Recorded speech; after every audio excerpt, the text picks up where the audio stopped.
प्रश्न क्रमांक 9319। सभापती महोदय छापल्याप्रमाणे।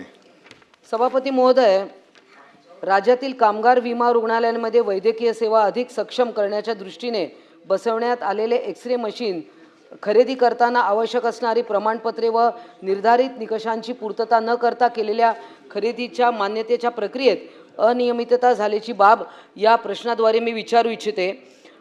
मी पूर्ण उत्तर वाचलेलं आहे। माझा पहिला प्रश्न हा आहे की एकतर त्यांनी कबूल केलेलं आहे उत्तरामध्ये की एका परिचारिकेच्या नावामागे डॉक्टर अशी पदवी दर्शवून ते खरेदी करताना ती चूक झालेली आहे आणि म्हणजे सदर नोंदणी ऑनलाईन प्रक्रिया पूर्ण करताना सेवा दवाखाना सायन मुंबई येथे अनावधानाने एका परिचारिकेचा डॉक्टर असा उल्लेख करून ते चूक झाली ती दुरुस्त करण्यात आली आहे।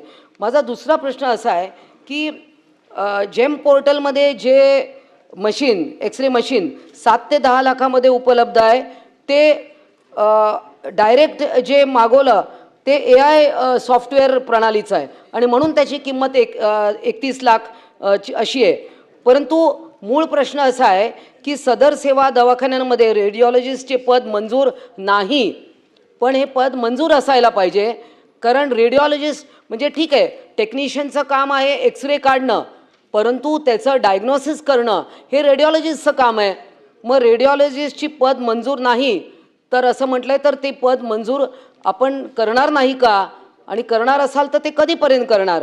कारण इथे पुढे असं उत्तरात लिहिलेलं आहे की हे जे मशीन आहे AIच्या माध्यमातून जे मशीन आहे तर त्याला एखादा मेडिकल समकक्ष समवैद्यकीय कर्मचारी हे देखील हे उपकरण वापरू शकतो। मला असं वाटतं की अशी प्रथा जर का चालू झाली की मग तज्ज्ञ डॉक्टरच नको आणि सगळे AI माध्यमातून जर का अशी टेक्नॉलॉजी यायला लागली आणि रिझल्टच पूर्ण डायग्नोसिसच हातात आलं तर मग तज्ज्ञ डॉक्टरांची गरजच काय? त्यामुळे उद्या पॅथॉलॉजीमध्ये पण असंच येईल, सगळा रिपोर्टच हातात येईल। AIच्या माध्यमातून आज काही होऊ शकतं। मग उद्या हे आपण जे स्पेशलिस्ट डॉक्टर्स आहेत, रेडिओलॉजिस्ट असतील किंवा कार्डिओलॉजिस्ट असतील, जर का AIच सगळं सांगणार असेल तर मग उद्या ही पदभरतीच यांच्यावर गदा येईल।